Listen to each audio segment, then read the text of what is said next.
Hello everybody and welcome. I'm Eustace Pharmer, and in today's mod showcase I'd like to present you with the Lely Juno. This is a self-propelled cleaning robot that cleans up around your animal troughs, and I think it is pretty cool. So I'm going to give you a little demonstration and information on it, so I hope you'll enjoy. So let's go ahead and start off where you can find it in the store.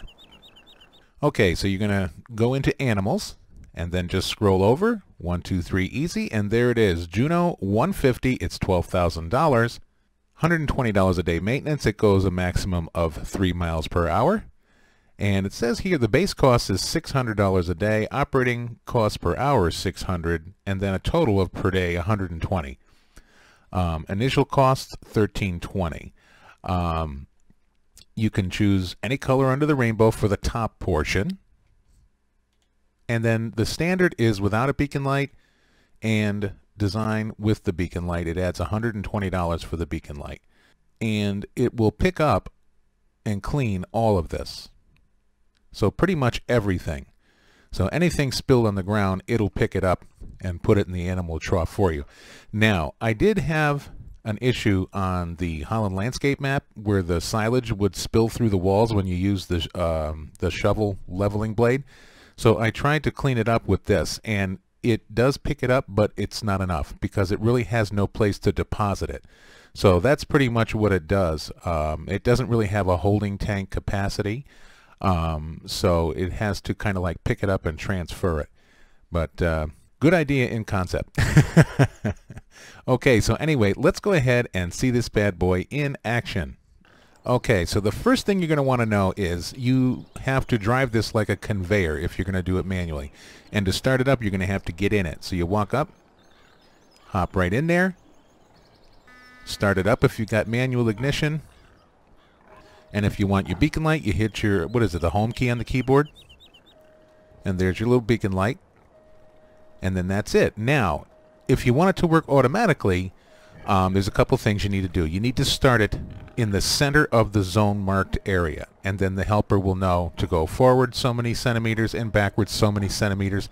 And you can adjust that by hitting letter Y on your keyboard. And as you see up in the top left corner where it says letter Y, change angle, and then it gives the degrees. If I did, let's say 750, 1000, it's got 1250, 1500, 1750, 2000.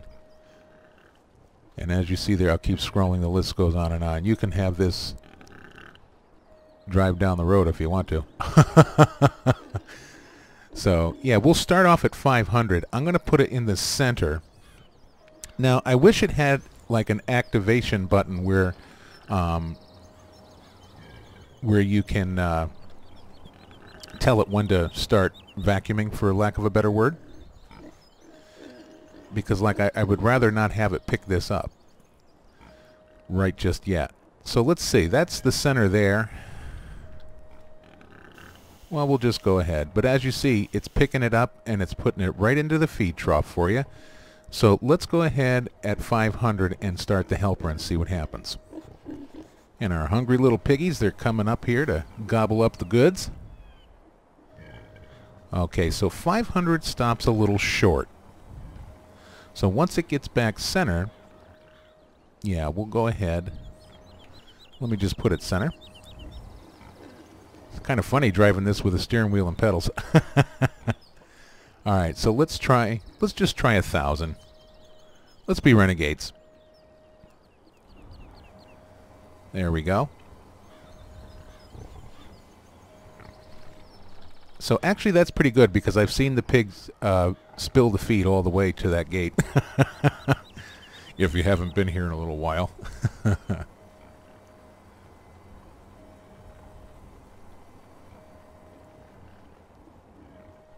Very nice. Now this is going to work the same, of course, for the cattle shed. There you go. So let's try 750. If you would like it to stop right within the markers, I'm thinking, I like 1,000. I think the 1,000 setting is perfect for me. But let's try 750. So you have to kind of, if you go past your number, you're going to have to cycle through it and get back to the number that you wanted. So let's see, that should stop right there on the marker. There we go. So if you want it exactly within the zone markers, 750 is your number. If you would like it to go past a little bit, 1,000 is good for this particular situation. So the cattle shed's going to be different. So I'm going to go ahead and go down to the cattle shed and show you how that works down there as well. Okay, folks, here we are down at the cattle shed. So this is how I judge this one. Count the spaces, not the columns. So you got 1, 2, that's the third space. From here, 1, 2, that's the third space. So make it center on the third space, and it will go equal distant forwards and backwards. So it's very important if you're going to put it on a helper that you have it exactly center. I played around a little bit with the settings, and I find that 4,500 centimeters will go, if you can see the 3 gray marks down there, let me show you. It'll come out to here.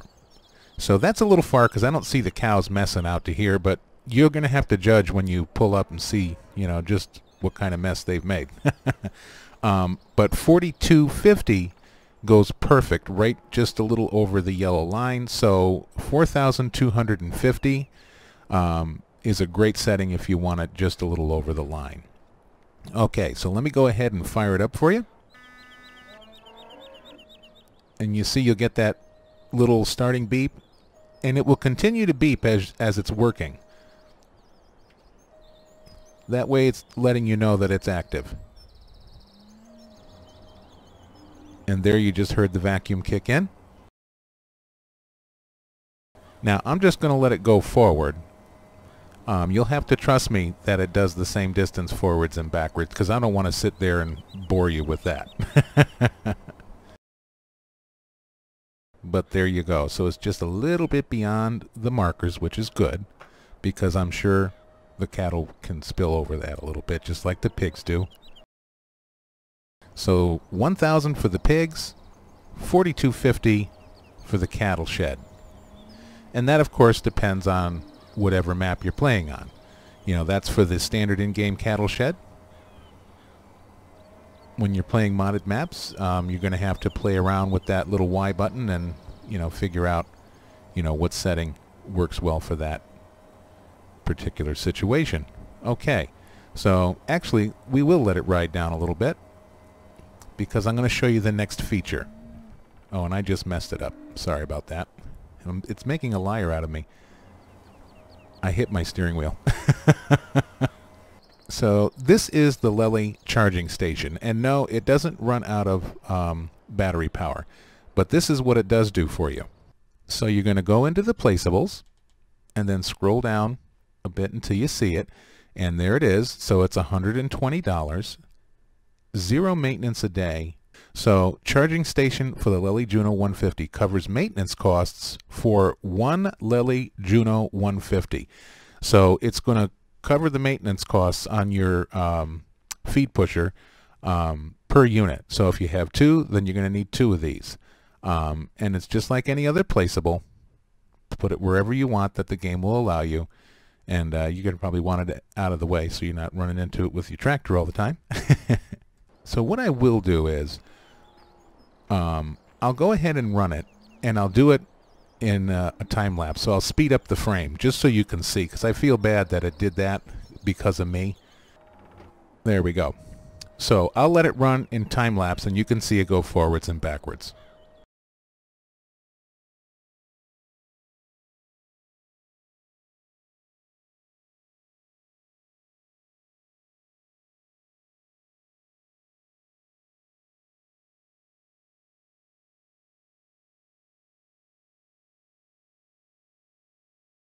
So there we go, folks.